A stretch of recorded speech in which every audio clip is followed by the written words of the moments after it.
সরাসরি চলে যাব উত্তর পূর্বের রাজ্যে ত্রিপুরার কুমারঘাটে 100 জন বিজেপির নেতা কর্মী পদত্যাগ করে যোগদান করলেন কংগ্রেসে। সেই ভিডিও ফুটেজ দেখুন।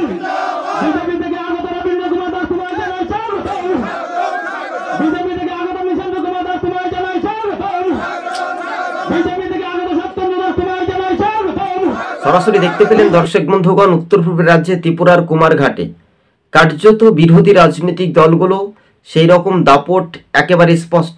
তাদের হাতে দলীয় পতাকা তুলে দিলেন কংগ্রেসের প্রদেশ সভাপতি আশিস কুমার সাহা, দীপাচন্দ্র রাংখল এবং জেলা কংগ্রেস নেতৃত্ব। সরাসরি আরও একবার সেই ফুটেজটা সম্পূর্ণভাবে দেখার চেষ্টা দর্শক বন্ধুদের সঙ্গে আমরা অনুরোধ করছি। ভিডিও ফুটেজটা দেখুন।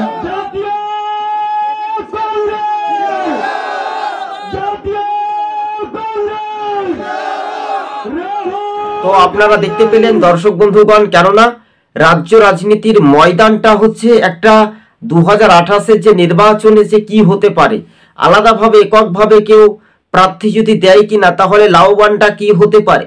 উত্তর পূর্বের রাজ্যে ত্রিপুরাতে সেই সুদীপ রায় বর্মনের দাপটটা কি সেই রকম বিজেপির মণ্ডল নেতাদের বা বিজেপির মুখ্যমন্ত্রী স্বয়ং তাদের ঘরে কি থাবা বসতে পারে আগামী দিনে?